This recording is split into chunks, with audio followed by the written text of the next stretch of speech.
I'm Grace Helbig. I'm Mamrie Hart, and welcome to another episode of How You Been? Our limited series podcast where we catch up with our old school OG YouTube friends and see how they've been, sponsored entirely by DoorDash. DoorDash is an incredible app where you can order food to be delivered straight to your door from all your local favorites or favorite chains. Or now you can get like household essentials from grocery stores, which would be convenient if you're super into baking. Segue into today's guest. We're talking to Rosanna Pansino, pint-sized baking legend. She makes treats and is a treat. Oh, absolutely. And a treat for your eyes. Her new show, Baketopia, is out. So we're going to ask her all about that, all about what it's like to work with your partner. And of course, you know we're asking about them dogs. Them dogs! Let's ask Rosanna Pansino. How you been?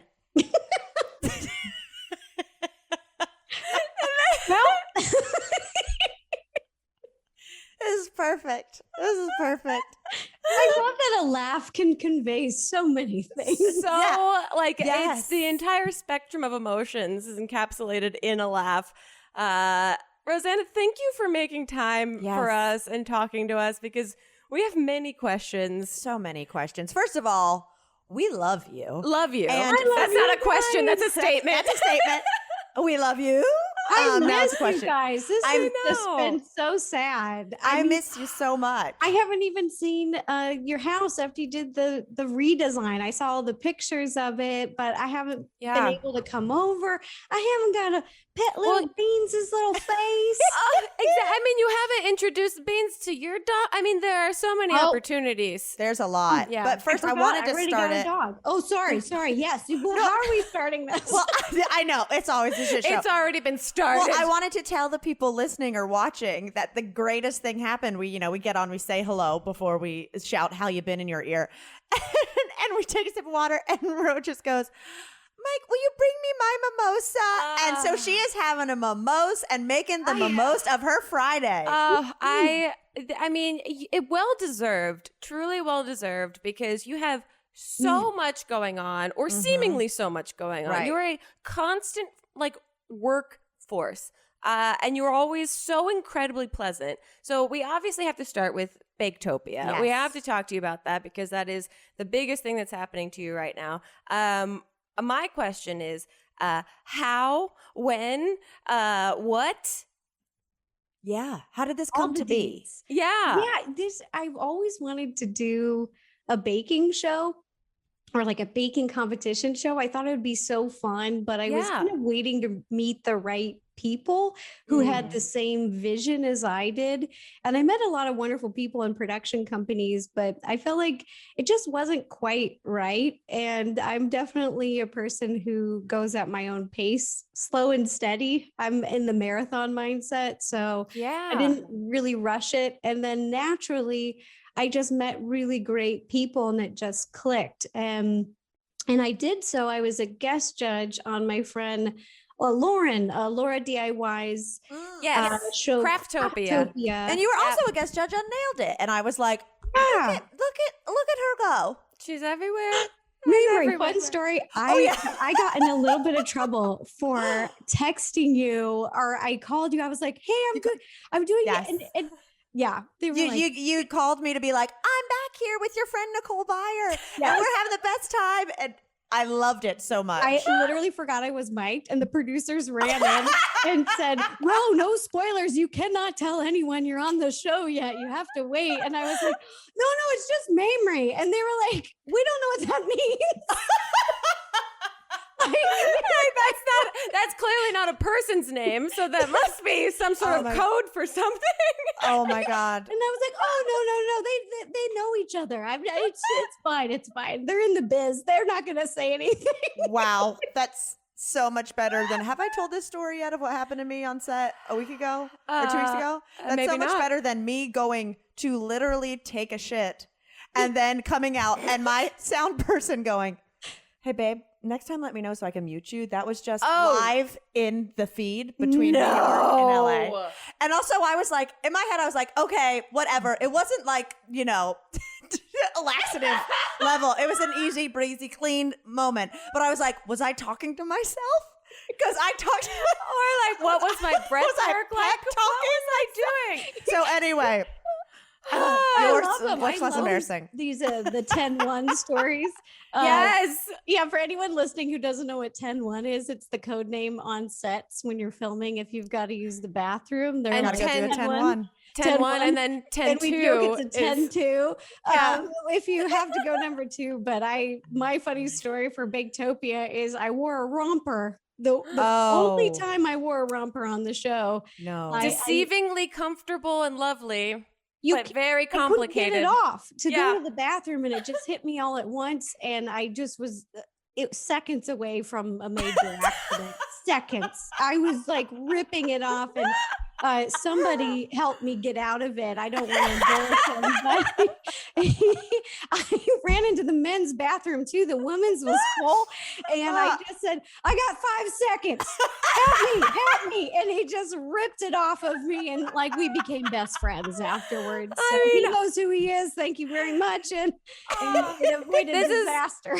It's a PSA to anyone that sees anyone in a romper in the future, frenzied around a restroom, help them out. If you see something, say something. And also, I zip something. Now I just want to watch the episodes and see the one where there's a glint in your eye of what's about to come. But we're disgusting. I love that you have such, like you said, patience over, and you're very particular about the way that you make your content, which is so inspiring because you care about it so deeply. It's so thoughtful. Yeah. And the way you said, it's not just very like, patient. I'm going to keep churning out because I have this moment in time that I can churn stuff out. Right. It's like, I care about the audience. I care about the quality, and I care about the now moving on to different platforms, like maintaining that same quality moving over. How has the reception been from audiences now that you're on television? Mm-hmm. This is so exciting. I've been getting a lot of feedback that people are really enjoying the show, and I think they're getting the vibe and the spirit of it. Heck yeah. That's just making me really happy because that was the goal going into it. And I think the production company got me. They understood me, and that's why we've worked so well together. I love watching food competition shows. I think I've seen all of them. Yep. And the one thing I really wanted as a baker myself was to watch a competition show that, yes, there's competition, there's high stakes, there's big prize money every episode, but it wasn't like a negative environment. As a baker, when you've messed up.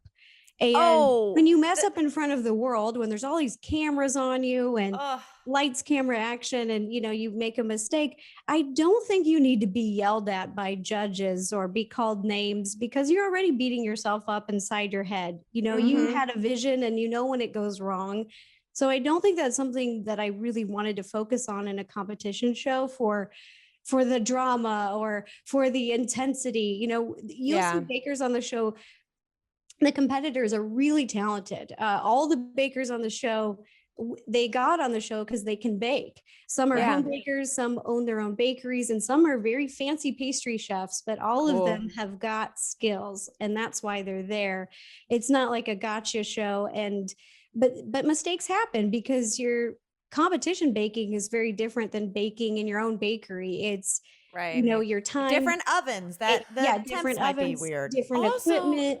Also, I'm thinking this through right now, that baking, because it is such a patient sport, that like you will know when you put something in the oven that it's not correct, that you can't course correct in real time. You have to wait and sit with mistakes. That's why I cook instead of bake, because I can I can't throw more garlic on it. It'll be fine. Right. That you can adjust the seasoning, but in baking, you're like, well, that's a disaster. And now I have to just sit with myself and wait for it to come out of the oven and for people to prove that I have not proved correctly. I watch the Great British Baking Show sometimes. I love that show. One of my favorite shows, and I love how positive it is. Exactly. It's honest. Like the judges give critiques that are very honest, but it's not negative and mean. And that's something I really loved about it. And I said, that's the kind of vibe I want to bring to competition baking in the US, because I find there's so much natural entertainment in watching people bake in a time situation where there's a lot of pressure on them anyways. Like it's so many funny things happen that I don't think you need that intense, like, you're an embarrassment to me. Like vibe. Like you don't need to be the cowl. You don't need to be Gordon Ramsay all the time. Especially in times, now I feel like who needs that right now? 100%. Well, let's talk about the times and how they've been. And I mean, obviously you've been very busy the last few months. I'm not sure when you filmed, but this last quarter you've been crazy busy. But what about the year we were stuck inside? Did you find any new hobbies?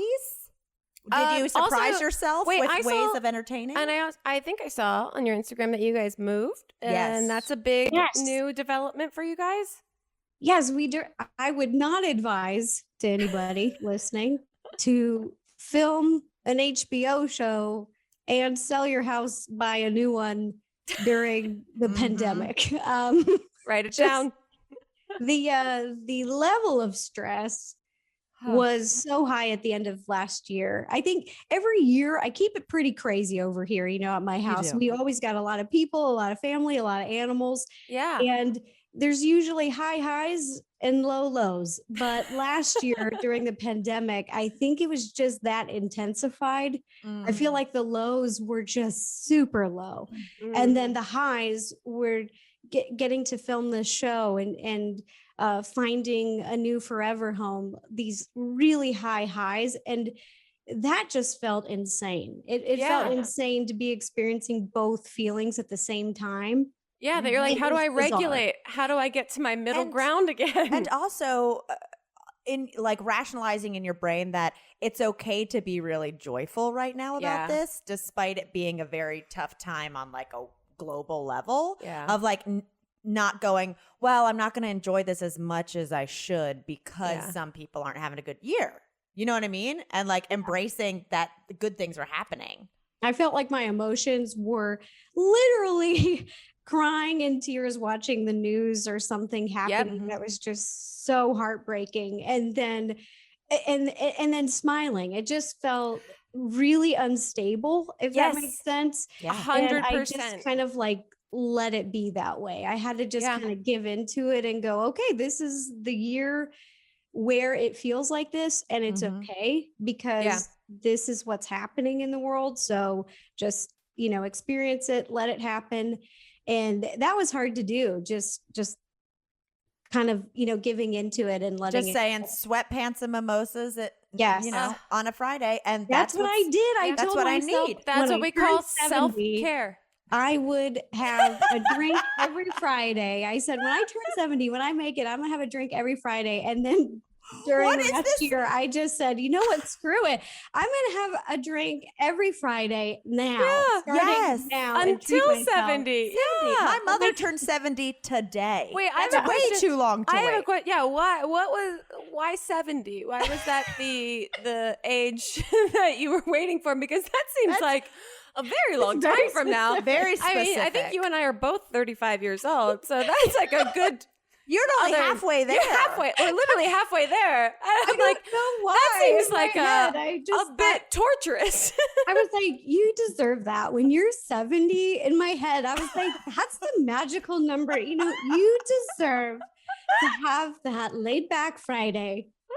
When you're 70. I just love you sitting there looking forward to 35 years from now instead of just going to your fridge and pouring yourself a glass of champagne. So that went right out the window. And that really honestly helped. Like honestly, wearing loungewear every day was awesome. And okay, well, this is I have a question.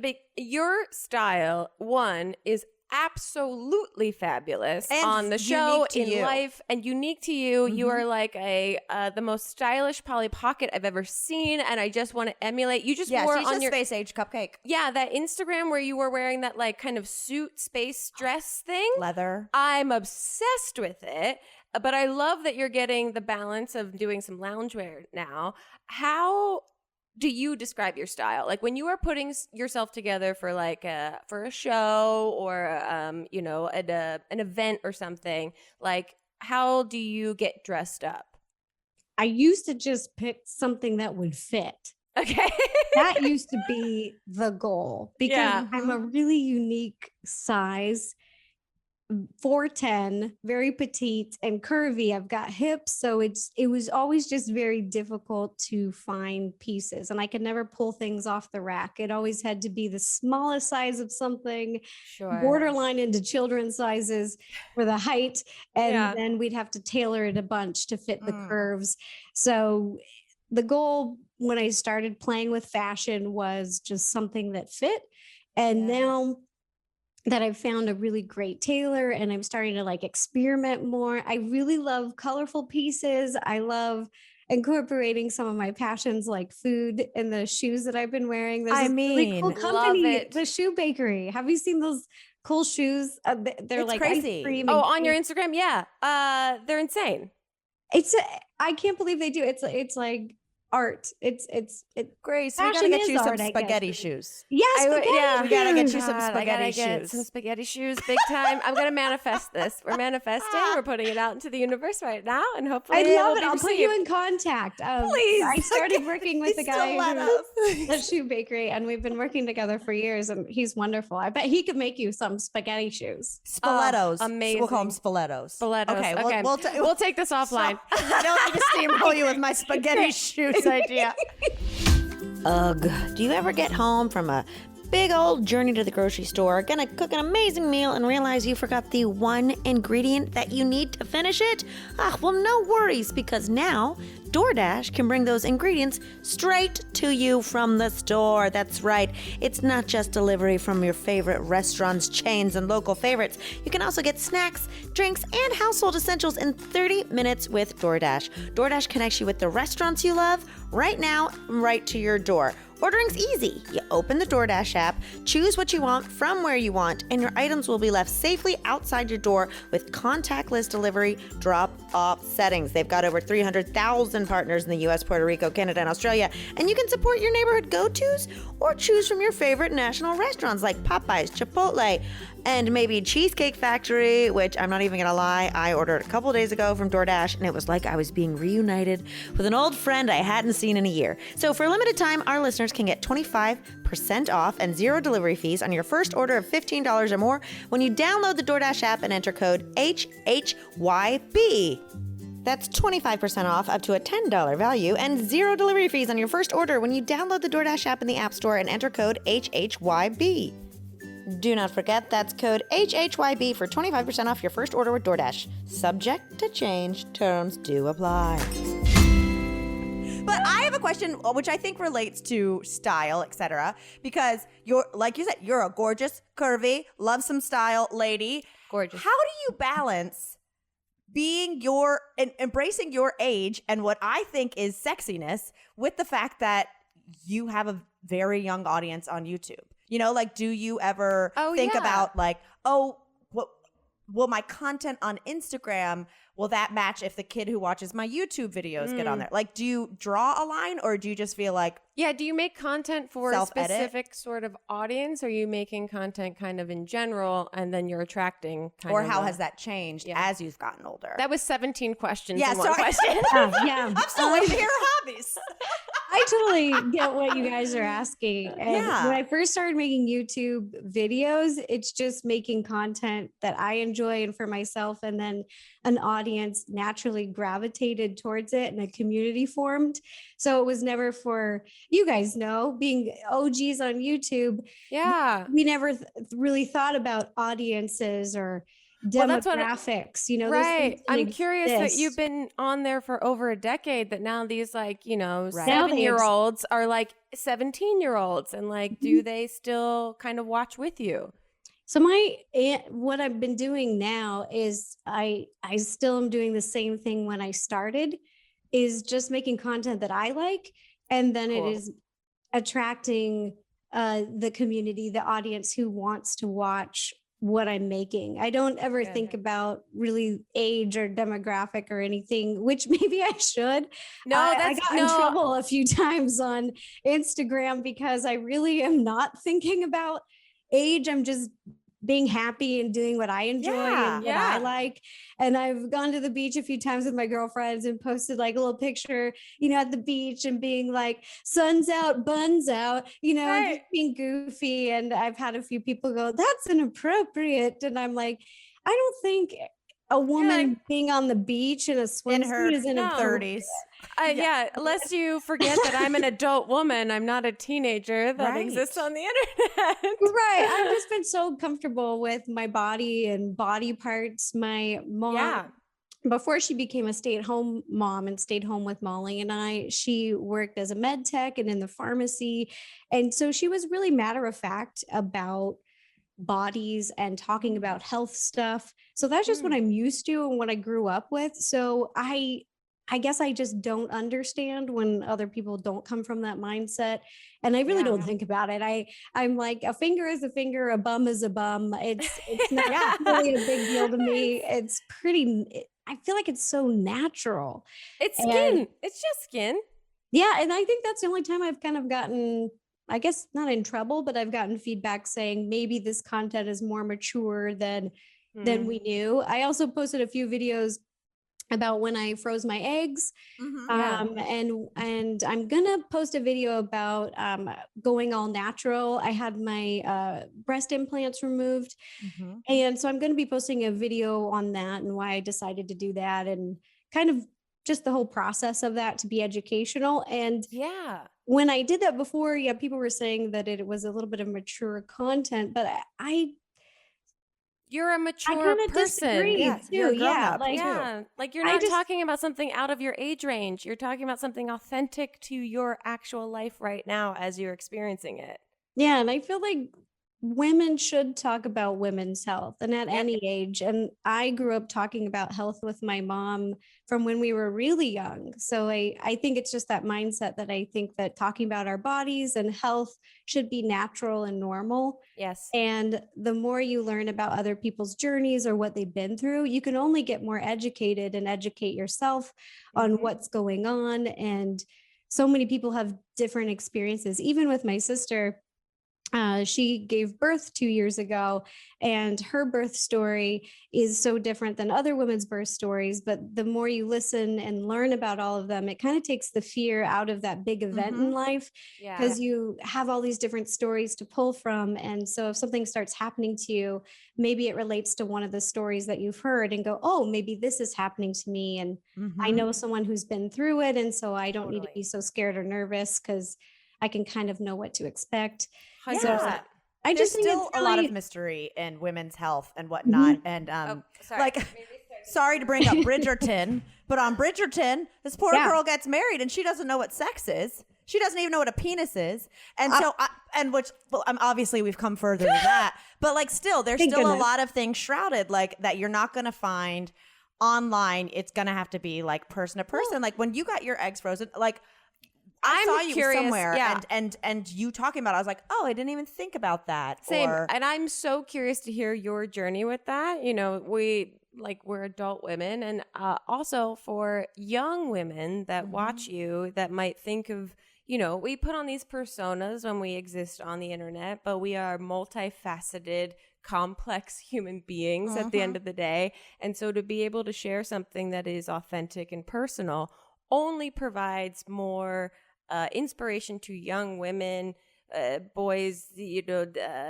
non-binary, that like you can be complex. You are not this like kind of shallow front-facing cartoon character to everyone. Like you're a human being, and it just gives you depth, and I think just like really true authenticity. And I'm like so excited, encouraging, and proud of you for like being able to do all that, because I'm sure it must be very strange to kind of like balance knowing that you have a bit of a younger demographic and trying to please them, but also you're an adult woman that's experiencing things that wants to live authentically online when you can. It's not the Britney Spears song, Not a Girl, Not Yet a Woman. You are a woman. You're a woman.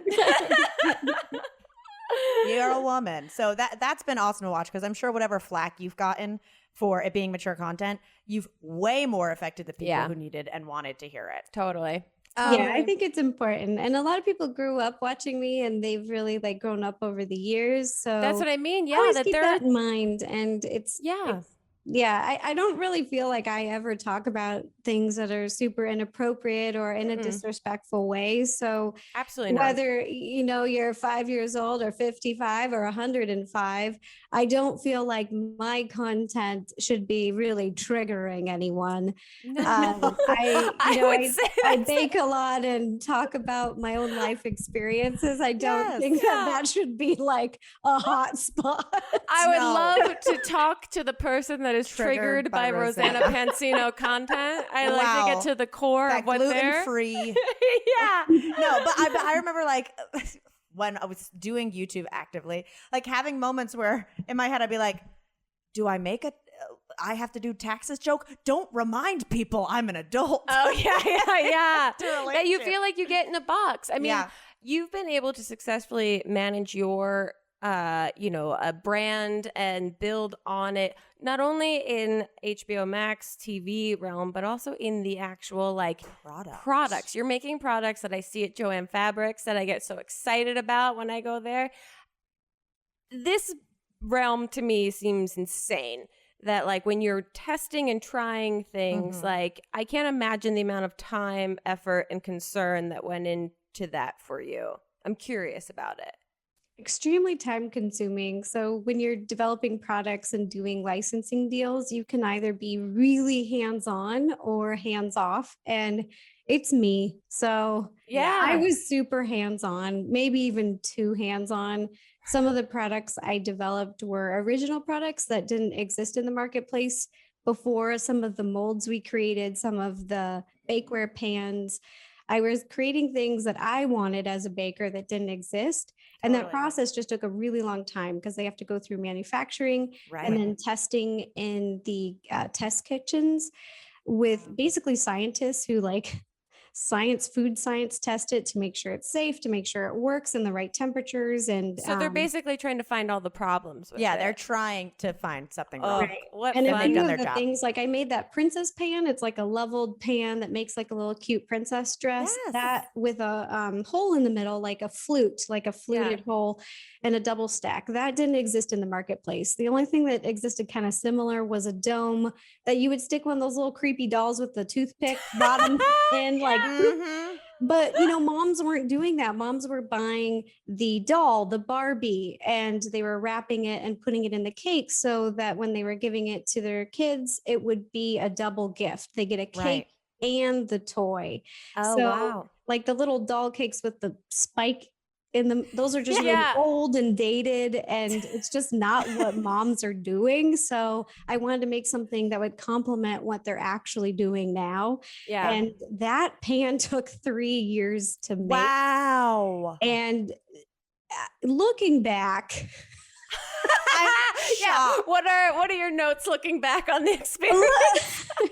Looking back, I think maybe I should have just invested in my own products, like got my own warehouses, and just, which takes more time and more finances, but in the long run, it does make better for finances if you have success. And because they were selling so well and are selling so well, I think they're still at Walmart and a bunch of places still. I think looking back, I would have done that, but licensing can be really beneficial for getting your brand out there. Like it was in so many different stores, being seen by so many different people. Those little Rosanna kiosks that were on the restaurant. Those were so sweet. I felt wonderful, but financially, it's licensing is it's tough. here. It's one of those situations. So I think if I were to do it again, which I might, I've been thinking about some things that I really wanted to make. I think I might start from just ground zero, and either find a partner who feels the same way I do, or just do it myself and find the right people and manufacture and take on that risk myself. Because I feel like I have a good sense of the marketplace and what did well and what didn't. And I'm just feeling a little bit more comfortable with that space. But I'm really grateful that we did it because we learned so much about how that process works with distribution and different partners and the whole process of making products, which is really fun. I mean, you get to be really creative. It's a different outlet for creativity, designing, sketching, testing it out. It is really fun. It's just a lengthy process. So the being patient really helps with that because there's always, a long turnaround for things, but it was pretty cool. It gives you like another level of like the authenticity to your baking, right? Is that people can see you online and be like, oh, she just bakes, or maybe this is like she's the host and people are providing her recipes and like she's not really doing anything. And then you make this line and you're incredibly involved in it. And it just adds layers to the idea that you truly consider and nurture this baking genre. But on top of all of that, you talk so much about these different avenues of business, and you are an incredibly savvy businesswoman. Oh, she a boss ass bitch. That's what I mean. I'm trying to say that in the most polite way possible. Oh, no, I'm always like, you are what the dictionary would refer to as a boss ass bitch. You guys are so sweet. I feel the same way about you. I'm just cheers to that. Well, I'm curious, like, what is your... As a boss ass bitch, what is your biggest piece of advice or like biggest thing you've learned in managing so many different avenues of your business to people that might want to get into something similar?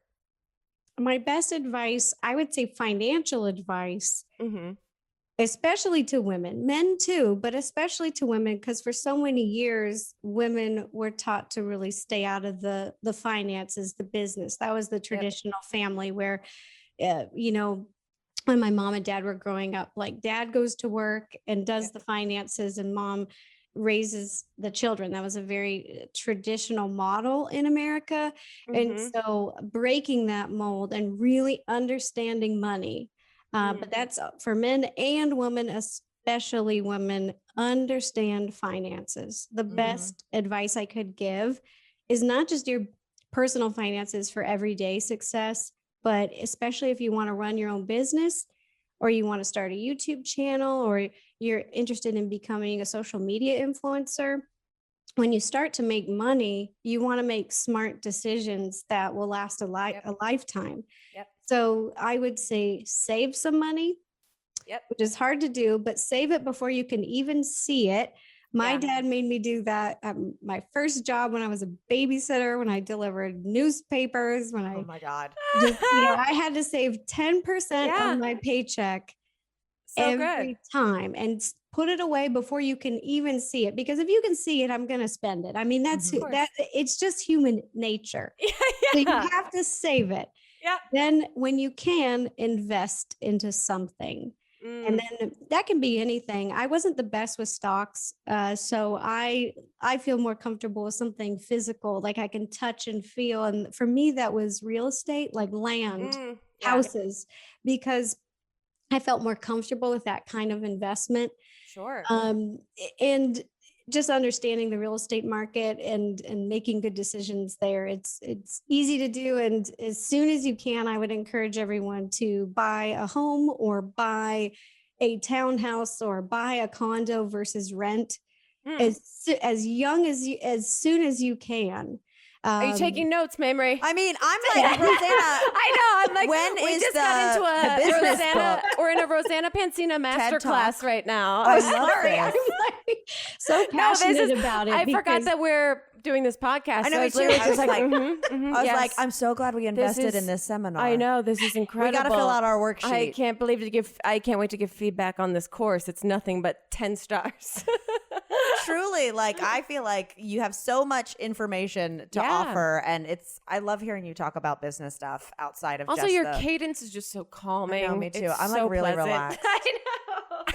I'm on the mimosa vibes, guys. I love it. Love it. The best Friday. And I got to hang out with you guys. I miss your faces so much. We adore you. I can't wait to come see the house. I can't wait to meet. I know. When you can come over. Oh, I just got vaccinated. I got my first shot a couple weeks ago, so I get my second shot in a couple weeks. So I don't know where you guys are at with those, but you should come over when we're all good.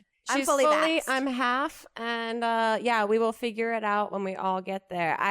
We miss you so much, and we want to see the puppies. We want to see you, I want to see you 3 sips of margarita in, because I feel like one of the last times we hung out, you went mezcal to mezcal with me, and I was like, we are going to have to just roll her out. Should we?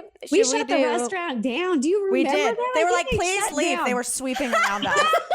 Me, you, and Candy Johnson. Yeah. Oh, that sounds so wonderful.